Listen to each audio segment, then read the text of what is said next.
All right, it's been 10 years since Kung Fu Panda has smashed into cinemas, and we're back. Skadoosh, baby. Skadoosh. Stand back. I'm gonna kick my butt. All right, this thing kind of sucked. It's a lot of cop-outs. The pacing is all over the place. The characters are not treated with respect. The new characters, tons of them come in, and then they're gone. And then some come in and stay, and then others come in later, and then they're gone. What I find very interesting is that they take out like half of the characters from this franchise, and somehow it feels still like the first part just feels so rushed and messy and bad, and they just like, I don't know, it's just bland. There was no character to it, and I think at the end we realized it's a different director, and I think that shows hardcore. I think it just feels cheap, though, because I think the first two are, like, fantastically peak, whatever. And the third one is okay. I think it's fine. It kept up, though. They attempted doing some interesting animation stuff, but the lighting for most of the movie was very bland and flat. When they went to a diner or a tavern, why was it so bright in there? It should have been darker and more moody. Nothing interesting was happening as far as, like, technical movie goes. They were just checking off a list. I feel like it's an animated movie. It's got to be funny for kids. It's got to have like 100 jokes. It's got to use a certain amount of nostalgia. But one thing, like, was it a different animation? Because it did kind of feel like a different animation style. I think they just upped, because the last one came out in 2016. So I wonder if it's just like the update in the animation style. Like, was it? Like they try to make things fluffier and whatever. And I'm sure that's part of it. That but doesn't it did, even bother it me. was there was like it bland was less parts. dynamic. Right. It wasn't interesting or fun to look at. It wasn't very charming. The problem with this movie is that the idea is dumb. It's You're right. That's really what it comes down to, is the core story idea is clearly half-baked, and this is a money grab. like, this is not we had an idea for Kung Fu Panda 4. It's, hey, let's make Kung Fu Panda 4 and let's make What an can we idea do? for. I think it's very interesting when a character like has everything stripped away from them, and you put them somewhere and they have to adapt and change in that area.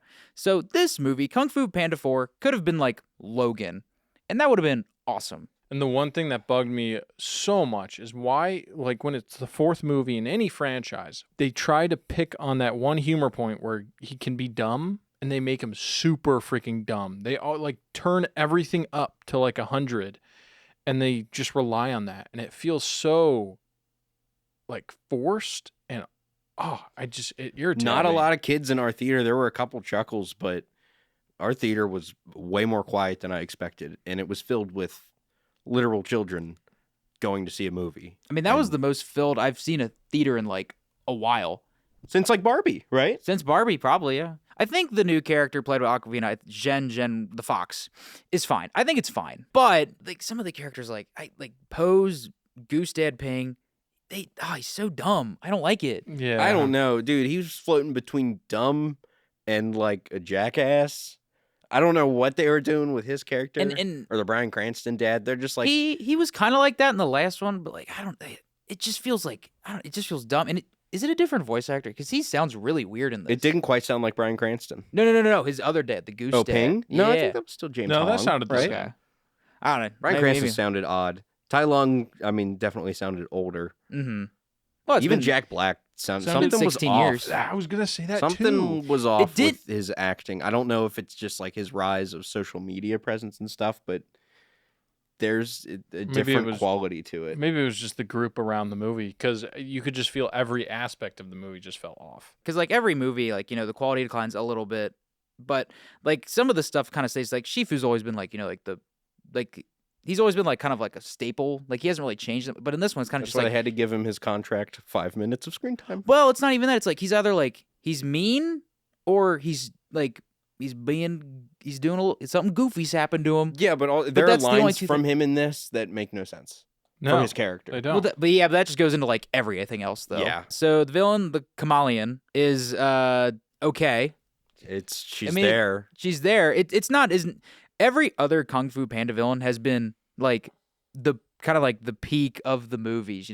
I would like at least in They stand 2 and out, 3. yeah. They do. In 1, I think Tai Lung doesn't stand out as much because that whole movie stands out more. Yeah, for But sure. I think like Tai Lung's such a Right. good one, and then Shen's just such like an evil, menacing force. Like he's just like just committing genocide and killing, his people and just shooting people with cannons.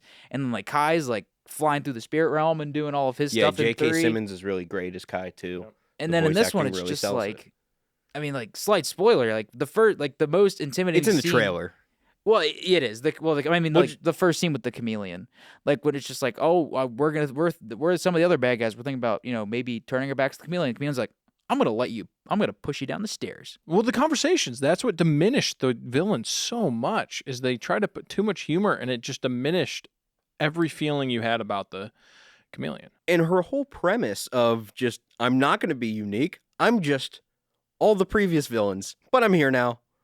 So I'm just all of the stuff you've already seen. Yeah, now said, that you "What?" say that, like, she was more interesting before that climax, right? She was more interesting at And the that's in the beginning when trailer she where just had she the is sorceress. just like, I'm going to be all of the bad guys. Yeah. Tai Lung is, I think, bigger on the poster than like she is, right? Yeah, Or at least you says it notice all. him. Or at That least you says it notice all. him. If I have to compare it to another movie that came out recently, is Wish, because they did the same thing. The animation fell off. They tried to throw nostalgia from everything in the past and rely on that and do nothing new. All right, now we're going to do our Duke and Nuke section where we're going to Duke a movie, it's good, or Nuke a movie, it's bad. And I will be nuking this movie. Nuke it. Blame, what'd you think? Yeah, no, this is definitely a nuke. It just did not hold up to the other movies at all. I think I might have tolerated it, I would say, more than you two, but I still would not recommend it. Like, not even to take kids to, honestly. Hey, you, don't leave yet. Don't leave yet. Leave a like, subscribe, comment. What's your favorite Kung Fu Panda movie? Did you like Kung Fu Panda 4? And also, check out our other videos where we do other movie reviews and other fun content. You're going to the spirit realm, bitch.